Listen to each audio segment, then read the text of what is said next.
I'm Sam Roberts of the New York Times, and welcome to the New York Times Close-Up. New York City Mayor Bill de Blasio acting more and more like a presidential candidate these days.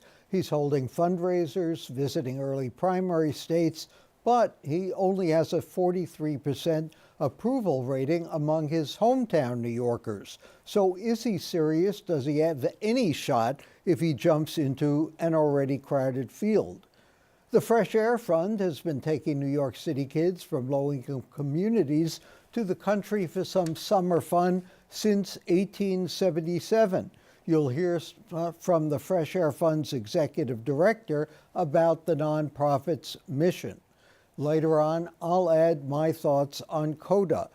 But we begin with two as yet undeclared presidential candidates who are sucking up a lot of the political oxygen. 76-year-old former Vice President Joe Biden dealing with allegations that he inappropriately touched women in the past, not in a sexual way, he said. He joked about it at a union event a few days ago. I just want you to know I had permission to hug Lonnie. We had permission. All along, but it's up to me. By the way, he gave me permission to touch him. That remark widely seen as another gaffe. Can he get past his storyline? Meanwhile, 37-year-old Pete Buttigieg is scooping up plenty of media attention and campaign cash. He made a bold and impressive speech about coming out as a gay man. And that's the thing I wish the Mike Pences of the world would understand. That if you got a problem with who I am, your problem is not with me. Your quarrel, sir, is with my creator. Can Mayor Pete be a major player in the primaries? Should he declare his candidacy? Let's talk about the still emerging field with Mara Gay, a member of the Times editorial board, and Times contributing writer Eleanor Randolph. I was reminded that in April of 2015, where we were comparably in this election cycle, the biggest story about Donald Trump was his golf course opening in the Bronx. So are we really talking about this, and I guess this is sort of a self-defeating question, way too early? I mean, we're sort of talking about the presidential field as if everything is beginning to gel, but, you know, are we that far away from it so we really don't know what we're talking about, Mara? Yes. Or you're both passing the buck here. Okay, somebody speak. Yes.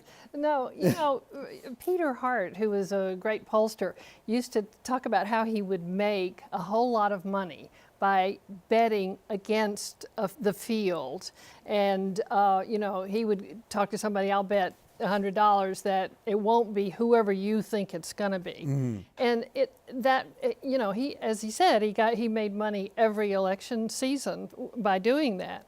I don't think we have any idea who's going to come out of the pack, and that's why de Blasio has suddenly decided he's going to go out. I think it was the New York Post had him out at Area 51 and declared him, you know, pro-alien at being out there.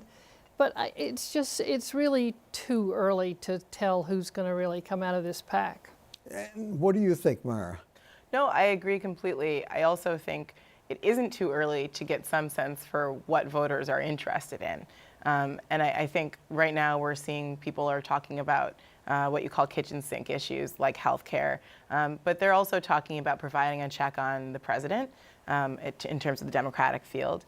And I think income inequality is going to be something else that you're going to hear candidates who are successful talking about, whether it's directly like Elizabeth Warren, who has a clear populist appeal, or somewhat more indirectly like Beto O'Rourke. I think those are candidates that are going to be more successful. That's just my humble prediction. Of course, averages are you know, sort of misleading, but we just see the latest figures on unemployment applications, and they are lower than they've been in decades. So does this work, assuming it keeps up for the president? How are the Democrats going to use the economy as an issue? It's going to be hard. But, you know, one of the things that I'm just listening to Mara and thinking about it, we talk about how the Democratic Party is divided now between the sort of left Bernie Sanders side of the party and sort of a lot of the rest of the party, not only Biden, but Buttigieg and even Beto. And there was a big piece in the Times this week about how the Democratic Party, the difference between the Democratic Party that you see on Twitter and Facebook and the Democratic Party as a whole. And the Democratic Party on Facebook and Twitter is much more liberal. And so that's the vocal part of the party. And then the party itself is much more conservative and centrist than that. And the real question is who among those Democrats comes out to vote in the primaries? But aren't the Twitter people, the Facebook people, the ones who vote? Aren't they the predominant voters and sort of the liberal, more progressive wing who may vote for a Mayor Pete or someone like that? You're right, but the argument among the sort of older Democrats is that that's great. If you nominate somebody like that, you're going to send that whole center section somewhere else. Mm-hmm. It may not go to Trump. It may just stay home. I guess, I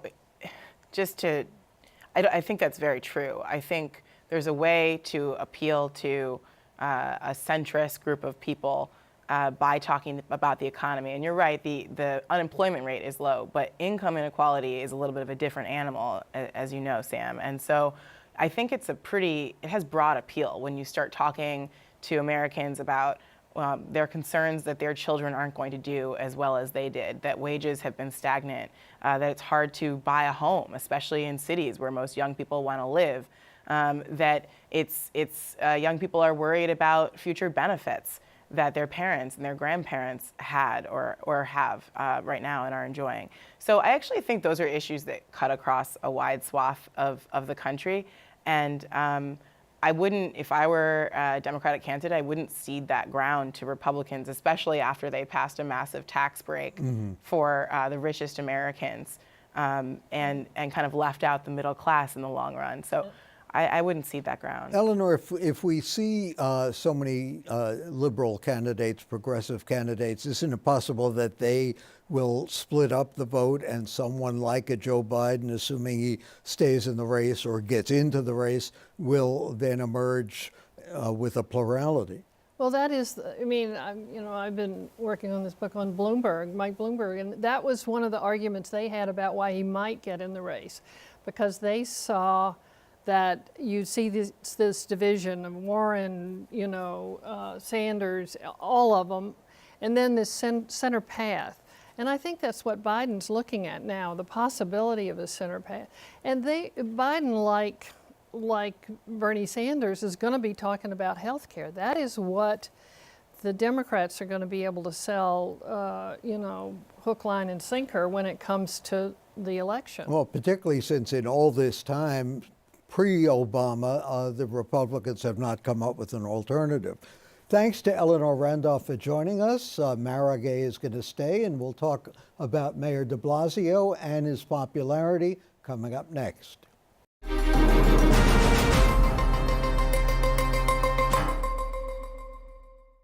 Bill de Blasio, holding big dollar fundraisers, has hired a small dollar fundraising consultant. He's also visited 3 early primary states, Iowa, New Hampshire, and South Carolina. But a Quinnipiac poll finds 76% of New Yorkers don't want him to run for president. So is all this a political fantasy? Jeffrey Mays, a Metro political reporter for the New York Times, is with us. Mara Gay stayed on to offer her wisdom as well. What is the mayor doing? I mean, on one level, I guess he has nothing to lose, as Mara says, perhaps his dignity. But why is he running? I think he believes that he has enough accomplishments here in New York City, universal pre-K, sick leave, paid time off, that could be national issues. And he believes that, what he's done in New York can translate nationally. So that's what he's been telling people in New Hampshire and Iowa, that New York City is doing the things that the rest of the country should be doing to improve people's lives. But doesn't he feel a little odd that the mayor of South Bend is getting more attention than the mayor of New York City? Well, according to the mayor, he's not a candidate yet, so he's not going to compare himself. As they told me when I wrote about that, apples and oranges was their answer. But certainly, He's the apple, I assume. I mean, certainly you would think that the mayor of the largest city in the country, 8.6 million people, versus a mayor with 100,000 people in his city, would be getting more attention. The problem is the mayor hasn't been able to capture people's imaginations the way Pete Buttigieg has. And, you know, he's young, he's gay, married, now he's talking about his religion. So he is bringing up a whole host of issues that, you know, might be beyond the mayor at this point. Well, it seems that one of the ways we measure how strong a candidate is, at least at this phase in the election, is how much money he or she is raising, whether that's a fair measure or not. Where does de Blasio stand in that, and how is he doing in fundraising? He's had a couple of $5,000 per plate fundraisers recently, one here in New York City with a developer that recently bought the Chrysler building. He's had another fundraiser, a $5,000 per plate fundraiser in Boston. He's raising enough money for his Fairness PAC to finance his trips around the country. The big question is he doesn't have many staffers now. He has 2 City Hall staffers who were volunteering their time, and this week one of those staffers moved over to the PAC full time. So the question is he going to be able to set up the sort of ground game, the mechanics that you actually need to run a campaign? If you ask the mayor about that, he says things have changed and he can do things differently. We're still waiting to see. Let me ask, is he spending enough time being mayor? That's the big question. A lot of New Yorkers don't think he should be running for president. A recent Quinnipiac poll found that a bunch of New Yorkers even thought it might be bad if he ran for president. So that's the biggest obstacle he comes up against, is that there are a lot of pressing issues here in New York City. NYCHA, public housing, homelessness. Measles. There was an issue this week with the city's wireless system that seemed to have slipped beneath the cracks. So the mayor, of course, says he can do both. He can walk and chew gum at the same time. I mean, this is a pretty demanding day job. No offense to the Probably senators more of America, than any of the other people running. I think that's exactly right. And not only that, but it gives him a level of exposure, and I don't necessarily mean in a good way. What I mean is, you know, his failures are high profile as well. He's been beaten up in the press for years. The national media is based here in New York City. He doesn't sneeze without us knowing about it and writing about it. And so folks like Buttigieg, you know, have a leg up on him. They're new, they're fresh, they haven't been beaten about by the press before. And I think, you know, there's a certain je ne sais quoi about politics. It's not a science, it's really an art. And so some people will just say, you know, whatever it is that you need, Bill de Blasio doesn't have it. But it's interesting when you know, I've been to Iowa and New Hampshire with the mayor, and, you know, he's not getting, you know, bad receptions there. You know, people are interested in what he has to say. Small crowds, you know, of course, but still, you know, they aren't necessarily concerned about some of the scandals that he's been facing here. Only in one place I went to in New Hampshire did someone ask him about rising homelessness. And he gave an answer that was very good, and the person was very satisfied afterwards. It's interesting. I mean, I hate to date myself, but I went to all of these places with John Lindsay many years ago, and he got fairly good crowds and fairly good receptions. But a lot of that was, A, because he was the mayor of the biggest city in the country. He was a celebrity from The Tonight Show and other appearances on television. He didn't get many votes, though, when push came to shove in the primaries. Tell me what your governor is raising money for. You'd have to ask him, Sam. But no, I mean, I think that you hit the nail on the head, which is it's not really clear what the lane is for a President de Blasio. He's actually, at this point, far to the right of some of the folks in the Democratic primary who have positioned themselves on the liberal side of the party. And then he's really not competing or trying to compete for those centrist Joe Biden voters. So it's not quite clear where his pathway would be or what his natural base would be either. And we talk a lot about geography, or at least we did in the past. Does it really matter anymore? Does a New Yorker necessarily bring anything to a ticket nationwide? I mean, I think the name recognition, as you said, being the mayor of New York City actually still means something. He got stopped on the streets of New Hampshire, and people are impressed by the fact that he is the mayor of New York City. But I think this is really probably one of the first times in his career where several people are to the left of him on a lot of these issues. He's been slow to come to the progressive view on a lot of issues like marijuana legalization, for example. He spoke at APAC when a lot of the other Democratic candidates declined to do so this year. So, it is not clear where he's going to land on a lot of these issues and what message is he going to be able to bring to voters that's different from the other And of candidates. course, unlike a lot of the other candidates, he has not just been forced to speak on the issues or able to speak on the issues, he's also had to govern, which makes it a lot tougher and makes him be held accountable more than others. Let me go back to Andrew Cuomo, though. He is raising a lot of money. Do we have any idea what for? We don't know what for yet. I actually think, though, that you could ask a lot of the same questions to Andrew Cuomo that you would about Bill de Blasio here. It's not really clear what this lane would be for him. I mean, Andrew Cuomo has worked very hard to stake out some centrist ground and then has had to pivot to the left in order to get reelected the past couple times. But even though he has real accomplishments, gay marriage, for example, stricter gun laws, we haven't really seen him out on the stump. And so, Andrew Cuomo, anyone who is close to New York or close to the governor knows that he is always 3 steps ahead. So I'm sure he has a plan, and the rest of us will just have to kind of stay tuned. Although he swore he won't run or That's wouldn't true. run. Thanks to Jeffrey Mays, Tamara Gay of the New York Times, and coming up next, the Fresh Air Fund, providing free summer experiences for low-income kids for over 100 years. We'll tell you about their plans for this summer.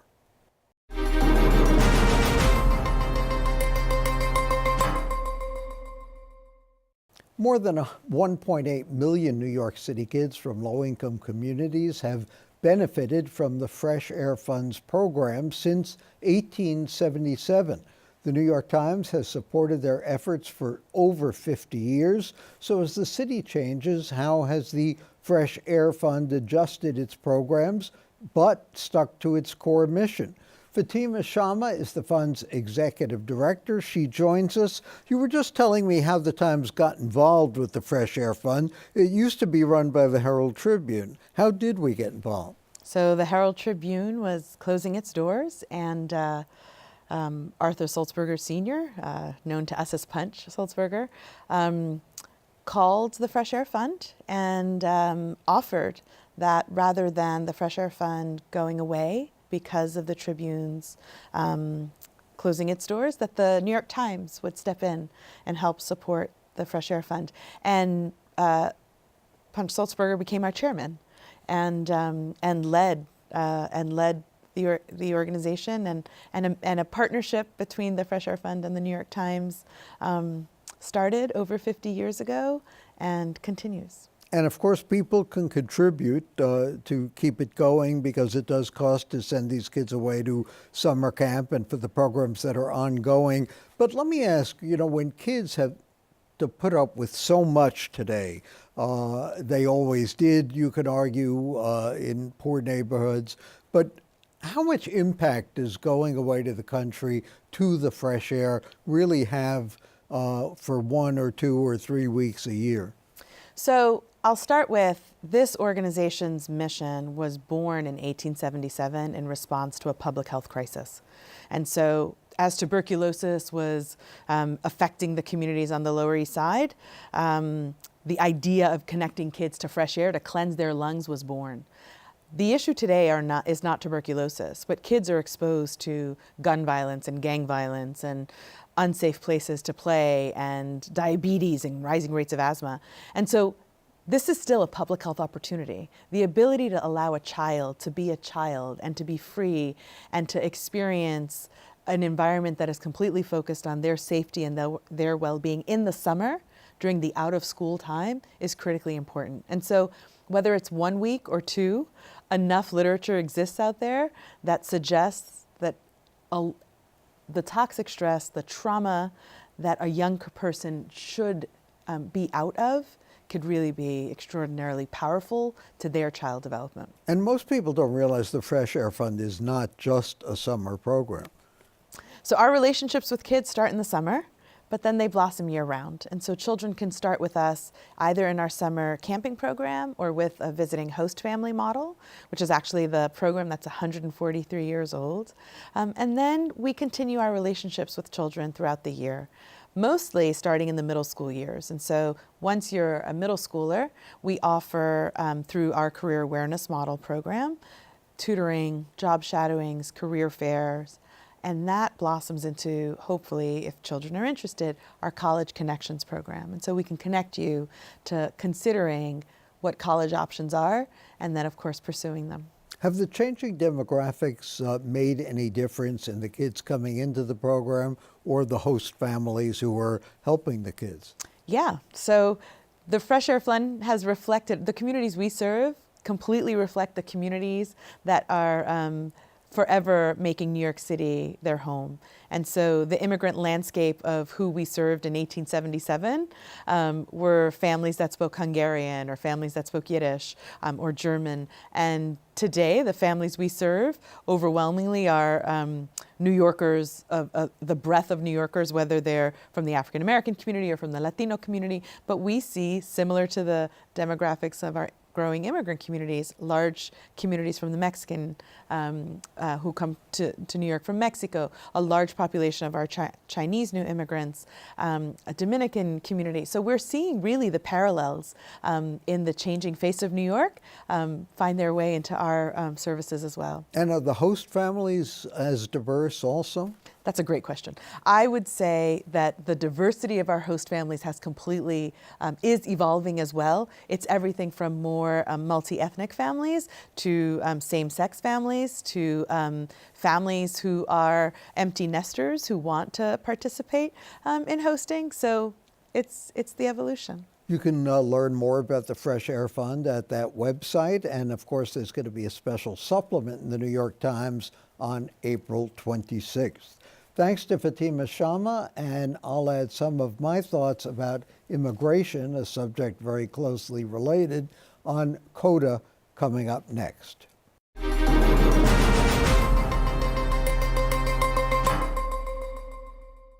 The alarming image of hordes of immigrants heading for America isn't new.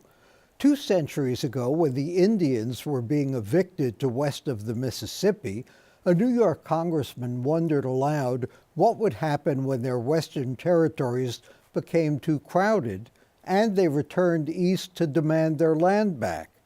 100 years ago, on October 30th, 1923, 15 ships carrying 20,000 immigrants were racing to Ellis Island to beat a November 1st deadline.